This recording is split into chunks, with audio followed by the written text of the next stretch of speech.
ಏನು ಇವತ್ತು ಬೀದರ್ ನಗರದಲ್ಲಿ ಬೆಳ್ಳಂಬೆಳಗ್ಗೆ SBI ಬ್ಯಾಂಕ್ ಮುಂದೆ ನಡೆದ ಶೂಟೌಟ್ನಿಂದಾಗಿ ಬೀದರ್ ನಗರದ ಜನತೆ ಬೆಚ್ಚಿ ಬಿದ್ದಿದೆ ಅಂತಲೇ ಹೇಳ್ಬೋದು. ಜನರು ಏನು ಬೆಳ್ಳಂಬೆಳಗ್ಗೆ ಓಡಾಡೋಕ್ಕೂ ಕೂಡ ಕಷ್ಟಪಡುವಂಥ ಪರಿಸ್ಥಿತಿ ನಿರ್ಮಾಣ ಆಗಿದೆ ಅಂತ ಹೇಳ್ಬೋದು. ಯಾಕಂದರೆ ನಗರದ ಹೃದಯ ಭಾಗವಂಥ SBI ಬ್ಯಾಂಕ್ನ ಮುಂದೆ ಏನು ಇಲ್ಲಿನ ಏಜೆನ್ಸಿ ಸಿಬ್ಬಂದಿಗಳು ಹಣವನ್ನು ತೆಗೆದುಕೊಂಡು ಹೋಗೋ ಸಂದರ್ಭದಲ್ಲಿ ಏನು ಶೂಟೌಟ್ ನಡೆದಿದೆ, 6 ಸುತ್ತಿನ ಗುಂಡಿನ ದಾಳಿ ನಡೆದಿದೆ. ಇದರಿಂದಾಗಿ ಒಬ್ಬ ವ್ಯಕ್ತಿ ಕೂಡ ಮೃತಪಟ್ಟಿದ್ದಾನೆ. ಈಗ ಆಲ್ರೆಡಿ ಈ ಘಟನಾ ಸ್ಥಳಕ್ಕೆ SP ಪ್ರದೀಪ್ ಗುಂಟಿ ಅವರು ಸಹ ಭೇಟಿ ನೀಡಿದ್ದು, ಶ್ವಾನದಳ ಹಾಗೂ ಬೆಳ್ಳಚ್ಚು ಪೊಲೀಸರು ಸಹ ಭೇಟಿ ನೀಡಿ ತನಿಖೆಯನ್ನು ನಡೆಸ್ತಿದ್ದಾರೆ.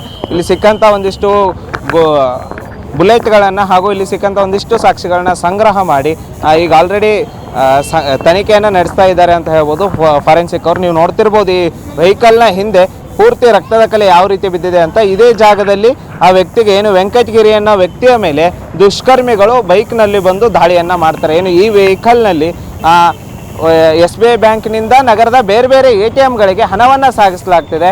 ಈ ಸಮಯದಲ್ಲಿ ದುಷ್ಕರ್ಮಿಗಳು ನೇರವಾಗಿ ಬಂದು ಈ ವೆಹಿಕಲ್ನ ಮುಂದುಗಡೆ ಬೈಕನ್ನು ಪಾರ್ಕ್ ಮಾಡ್ತಾರೆ. ಪಾರ್ಕ್ ಮಾಡಿ ವಾಪಸ್ ಹಿಂದುಗಡೆ ಬಂದುಬಿಟ್ಟು ಏನು ಅವರು ದುಡ್ಡನ್ನು ತಗೊಂಡು ಹೋಗೋವರೆಗೂ ಕಾಯ್ತಾ ಇರ್ತಾರೆ. ಅವ್ರು ದುಡ್ಡನ್ನು ತಗೊಂಡು ಬಂದಂಥ ಸಂದರ್ಭದಲ್ಲಿ ಅವರ ಕಣ್ಣಿಗೆ ಖಾರದ ಪುಡಿಯನ್ನು ಎರಚಿ ಅವರ ಮೇಲೆ ಗುಂಡಿನ ದಾಳಿಯನ್ನು ಮಾಡಿ ದುಡ್ಡನ್ನು ತಗೊಂಡು ಹೋಗ್ತಾರೆ. ಈಗ ಆಲ್ರೆಡಿ ಘಟನಾ ಸ್ಥಳಕ್ಕೆ SP ಅವರು ಬೆಳಗ್ಗೆ ಭೇಟಿ ನೀಡಿದರು. ಈಗ ಆಲ್ರೆಡಿ IG ಅವರು ಸಹ ಬ್ಯಾಂಕ್ನ ಒಳಗಡೆ ಹೋಗಿ ತನಿಖೆಯನ್ನು ನಡೆಸ್ತಾ ಇದ್ದಾರೆ. ಅಜಯ್ ಹಿಲ್ಲೋರಿ ಅನ್ನೋರು ಸಹ IG ಅವರು ಒಳಗಡೆ ಹೋಗಿ ತನಿಖೆಯನ್ನು ನಡೆಸ್ತಿದ್ದಾರೆ. ಇಲ್ಲಿನ CCTV ಫೋಟೇಜ್ಗಳನ್ನು, ಇಲ್ಲಿನ ದೃಶ್ಯಾವಳಿಗಳನ್ನ ಗಮನಿಸಿ ಏನು ಮುಂದಿನ ತನಿಖೆಯ ಬಗ್ಗೆ ಅವರು ಹೆಚ್ಚಿನ ತನಿಖೆಗೆ ನೀಡಬೇಕಾ ಅಥವಾ ಈಗ ಅಪರಾಧಿಗಳ ಹುಡುಕ್ಲಿಕ್ಕೆ ಏನೇನು ಮಾಡಬೇಕು ಅಂತ ಅವರು ಚೆಕ್ ಮಾಡ್ತಾ ಇದ್ದಾರೆ.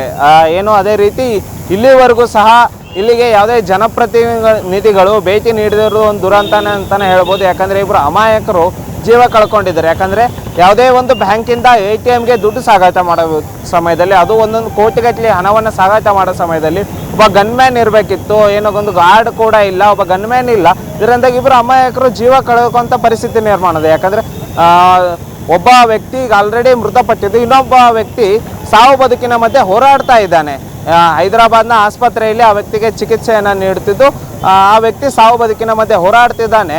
ಏನೋ ಜೀವ ಕಳೆದುಕೊಂಡಂಥ ವೆಂಕಟಗಿರಿ ಅನ್ನೋ ವ್ಯಕ್ತಿಯ ಕುಟುಂಬಸ್ಥರು ಬ್ರಿಮ್ಸ್ನ ಆಸ್ಪತ್ರೆಯಲ್ಲಿ ಕಣ್ಣೀರಿಡ್ತಾ ಇದ್ದಾರೆ. ಏನು ನಮ್ಮ ಗಂಡ ಅಥವಾ ನಮ್ಮ ಸಹೋದರ ಈ ರೀತಿ ಅಮಾನುಷವಾಗಿ ಸತ್ತು ಹೋದ, ರೋಡ್ನಲ್ಲಿ ಬೆಳಗ್ಗೆ ಕೆಲಸಕ್ಕೆ ಹೋಗ್ತೀನಿ ಅಂತ ಹೋದವರು ಈಗ ಹೆಣವಾಗಿದ್ದಾರೆ ಅಂತ ಹೇಳ್ತಾ ಇದ್ದಾರೆ. ಆದರೆ ಇಲ್ಲಿವರೆಗೂ ಇದಕ್ಕೆ ಸಂಬಂಧಪಟ್ಟಂಥ ಏಜೆನ್ಸಿಯವರು ಅವರನ್ನ ಕುಟುಂಬಸ್ಥರನ್ನ ಭೇಟಿಯಾಗಿಲ್ಲ. ಅದೇ ರೀತಿ ಜನಪ್ರತಿನಿಧಿಗಳು ಅಲ್ಲಿಗೆ ಭೇಟಿ ನೀಡಿಲ್ಲ ಅಂತಲೇ ಹೇಳ್ಬೋದು. ಕ್ಯಾಮ್ರಾಮನ್ ಸಂತೋಷ್ ಜೊತೆ ದೇವರಾಜ್ ಹೊನಗೆರೆ, ಉತ್ತರ ಕರ್ನಾಟಕ ನ್ಯೂಸ್, ಬೀದರ್.